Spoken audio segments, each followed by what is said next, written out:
So Yeah. he's finding his place for the first 3 years, and here we go. Now we're getting up to it. I mean, getting to the end of this presentation now, and we're going to go for the more big events. These are the big events. To start the big events that relate to Stanley Pottinger. You'll start to eventually see that Stanley Pottinger is a key man in creating narratives, stories, in covering up details, in legally making sure that compliance by the state is covered so that they can hide any information that may not be good legally for them later on. He's really the cover-up guy. He's the cleanup crew.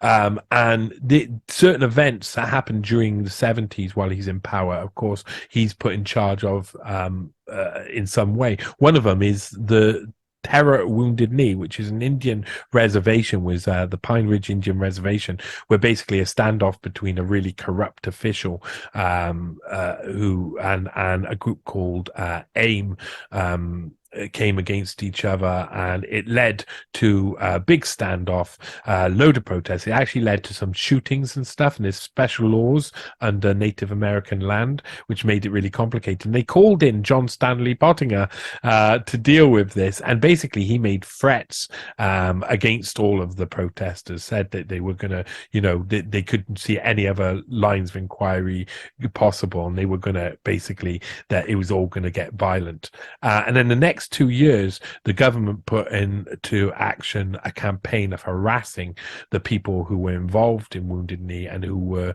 involved in AIM and other things. And this was really, really dirty games that they dirty tricks that they pulled.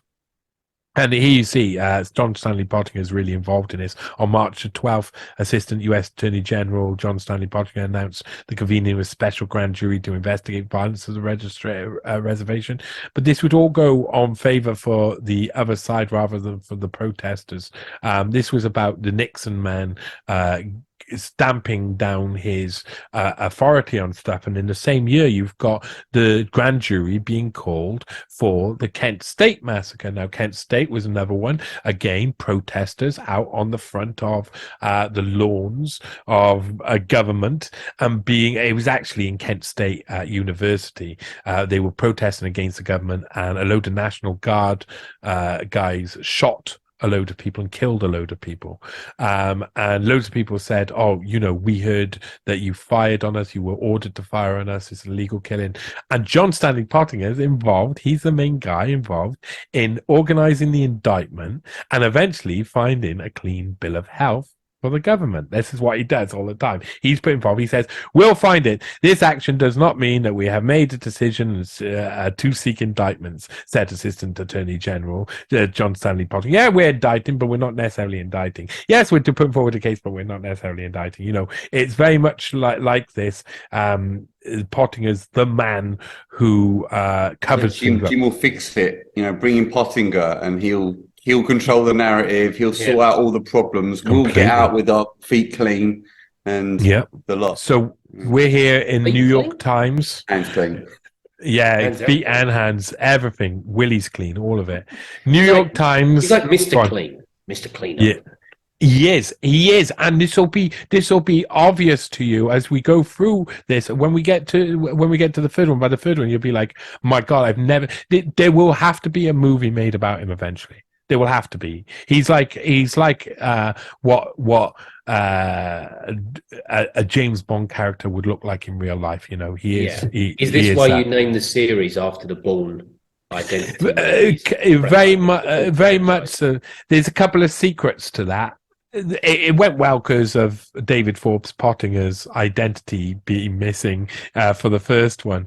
But basically it's about someone who you don't really know what his role is. And as you find out, you realize he was involved with the most sinister people. That's kind of the flow of it. But each one of them have a point to that why they match up. The New York Times reporting in 1974 about Kent State Massacre, sorry. Report the U.S. jury indicts 8 in campus deaths. So they indicted 8. They did indict them. One president and 7 former members of the Guard charged in May 4th, 1970 killings. No conspiracy found in Right. big capital letters. Give up. Look the other way. There's no conspiracy found. Yeah, no conspiracy found. And who's at the head of mopping this all up but J. Stanley Pottinger?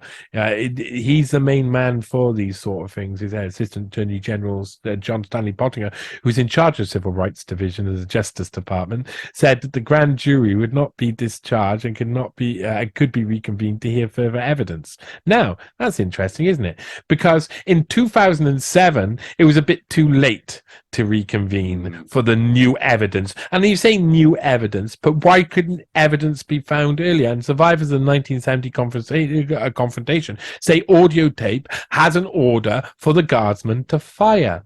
And Stanley Pottinger comments on this in 2007, saying that they nothing. He doubts anything was overlooked at the time. Of course, but it found a clean bill of health for the government, the same as he had done with Wounded Knee. Was kind of like be on the government side, threaten, and then use government powers to harass the people outside to force them to stop protesting. That's two interesting things. And he's now like by 1973, people are taking note of him. Great. Proud of his job, sure of himself. Yeah, and there's some interesting. There he is. There's looking into the distance. Sometimes loses his memory. There's a really, really good line. I wonder if it's in here. Plushoff is the brilliant line about here you go. As an upper level Nixon administration official, he projects his stereotype.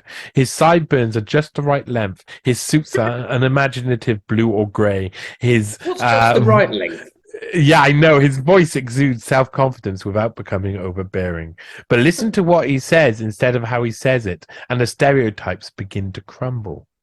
And that's very much true, because he's not working in the way that you think he's working. His sideburns are mesmerizing. They're not chopped. They're not too long. They're not very little sideburns either. They're just the right length. We need a new name. They're pot burns.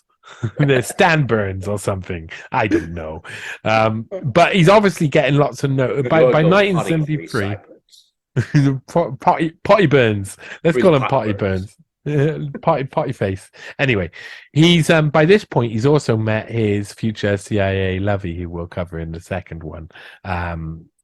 He's met her and he's actually dating her by this point, so he's already got links to CIA. Now here we go, this is interesting. Oh my god, so interesting. Back in the New York Times, I like going to New York Times seems to be where they publicize the things that they're going to get that they're going to cover up, like, oh, this person's covering up this person, but they say it in other words. And here John Stanley Pottinger is involved. What's he involved in? Bork meets Aid, Washington.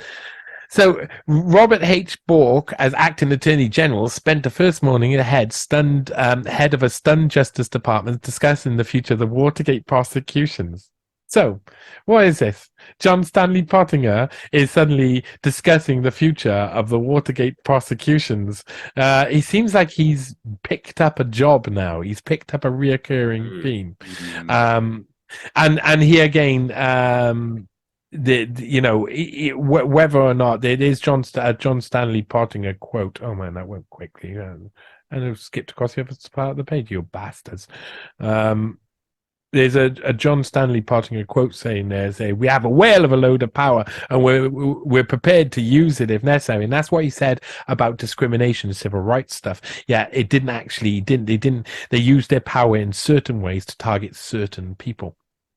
And so this was obviously, I mean, there's loads of stuff going on while he's in government, while he's in administration due to civil rights. There's the Boston is running battles as schools start, and he's like essential to looking over all of that and seeing if the government is doing the right thing. And of course, the government's always doing the right thing by Stan. He says at first, he's always saying, oh no, the government will be checked on because they're probably not doing the right thing. And then later on, he's like, oh, the government did nothing wrong and they did all of the right thing, you know.